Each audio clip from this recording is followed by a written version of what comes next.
you'll be lucky. Sorry? Olympus Trip AF. No. Couldn't snap twigs. You want to get on in this game, get yourself a complicated camera. No point, this does the lot. Yeah. Automatic focus. Sure. Automatic exposure. It even tells you if you need a flash. No, too simple, son. Too simple by half. Give us a wave, Banjo Long. Hi, Bailey. Hello, Sean. Bailey? What, David Bailey? Stow me. I've got all your records. Olympus Trip AF. Too simple by half. Hello again. I hope you don't mind me kicking off the video with that look back to the 1980s and the TV commercial made by Olympus to advertise their trip. It still makes me smile to this day. But the subject of this video is a new camera that I've got, a different camera I should say. It's not new, it is pre-owned, second-hand, and namely that is the Olympus OMD E-M10, this little baby here. And as you probably know, I'm a fan of smaller cameras.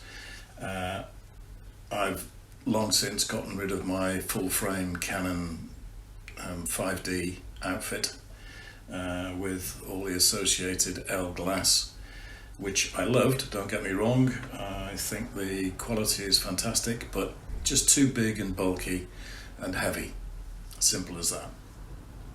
So that had to go a couple of years ago. I've been an avid user of Fujifilm cameras since then.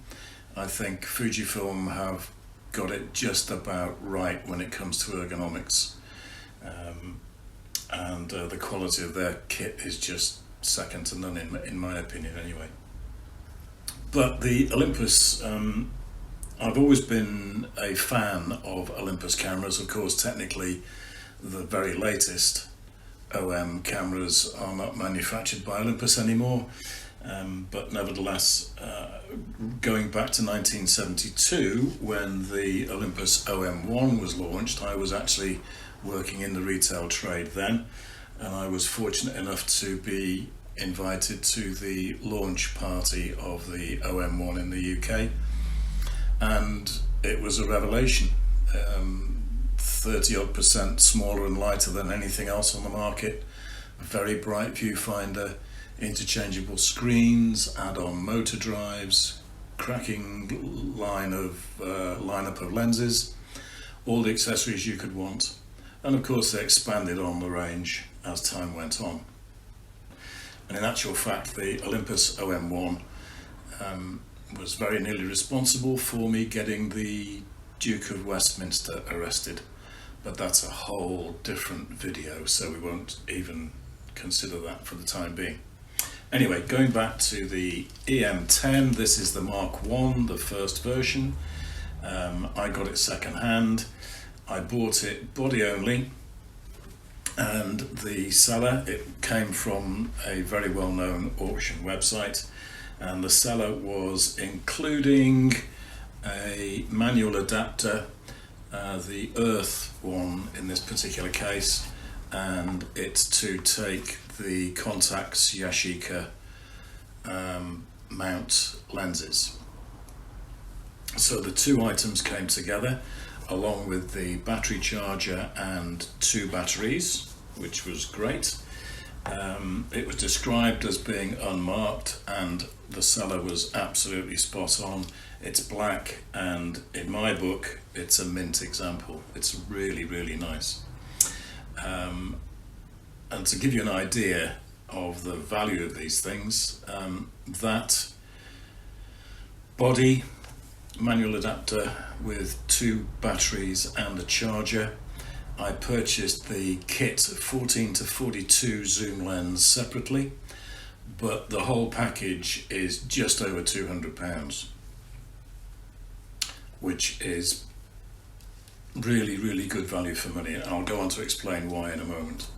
I've added to that by purchasing a second-hand Yashica 50mm 1.9 lens, so I can play around with some legacy lenses, manual focusing.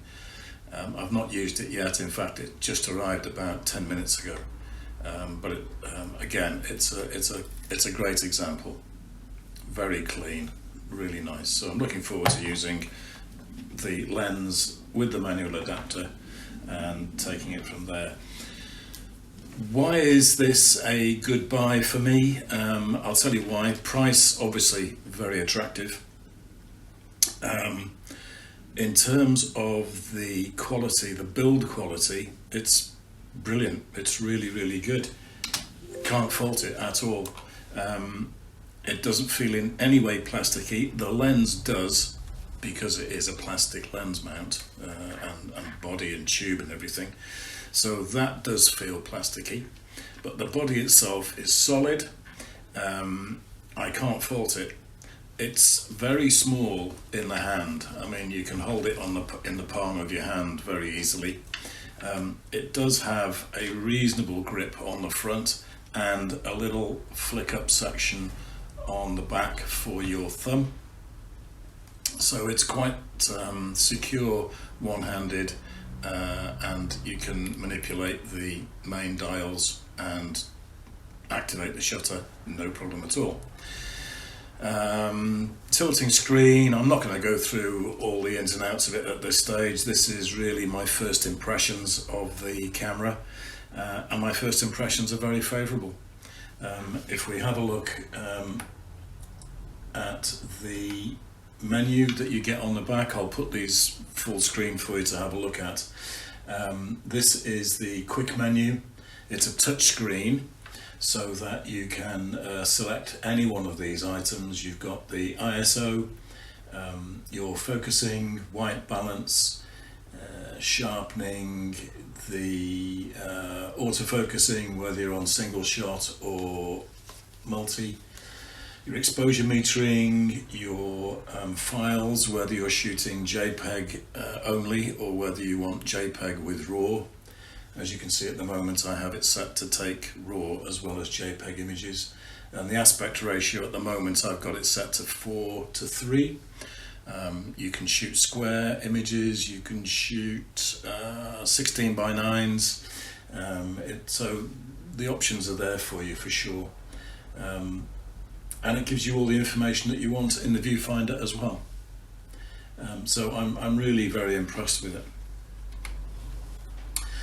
Now, I did have reservations about using Micro Four Thirds, so I thought I would give you a couple of examples, and again I'm going to show these full screen. So this is inside a derelict and abandoned factory, and this is the image as taken by the camera on aperture priority. And I was actually poking the camera through the metal gates, the security gates. It's not a keeper, so don't think that this is going to feature anywhere soon. But I wanted to show you what you can expect to get from this camera. So this is as the camera saw it, aperture priority, no exposure compensation. Now I ran it through my affinity photo and then the Nik collection filters. And just to give you a comparison, you can see that this is after it's been treated through affinity photo. There is certainly a lot of recoverable detail in the original image. We've still got plenty of detail in the highlights on that battered metal sheet on the right hand side, but more importantly also up in the shadow areas. Now the next image I'm going to show you is at 200%, and it does illustrate noise, but remember this is at 200% from a standard 14 by 14 to 42 millimeter kit zoom lens, and personally speaking I do not worry about that whatsoever. I never have been a pixel peeper. If this had been a composition that I was pleased with, this amount of noise in that area would not faze me in the slightest. And I thought I'd show you the other aspect of the Micro Four Thirds system that people do tend to not harp on about, but certainly comes up regularly, and that is the problem with excessive depth of field.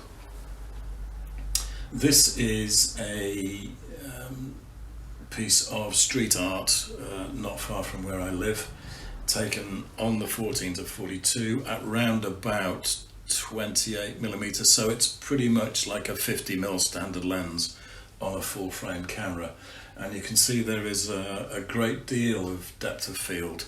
The street sign behind it and the cars are very sharp. Now, to get rid of that, I had to do some tweaking in Affinity Photo. That's one way around it for sure. The other way to get round it would have been possibly to swap for this manual focus 50mm, move back a wee bit, and the wider aperture would have given me a shallower depth of field, probably something like you can see here anyway, to be honest with you. And a couple of examples of my favourite kind of buildings, these dilapidated and forgotten warehouse type buildings. This one I thought benefited from the black and white treatment. Again, put through Affinity Photo. And here, I'm not usually a great fan of selective colour, but I thought this statue of a First World War soldier just benefited from me keeping the red poppy in colour and giving the rest of it a slight sepia tone with a black frame, sort of in keeping with the sort of in memoriam kind of theme. And a solarized street scene here in Liverpool to finish off with. So I'm not going to give you at any stage a full review of this. Goodness knows how many there are on YouTube already. It was important, I felt, for people to get my first impressions.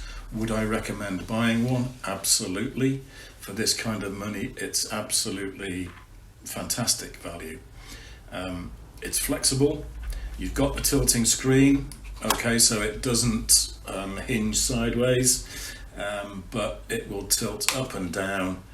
I would have loved it had it been folding out in this way, so I can get low angle portrait format shots, but you can't have everything.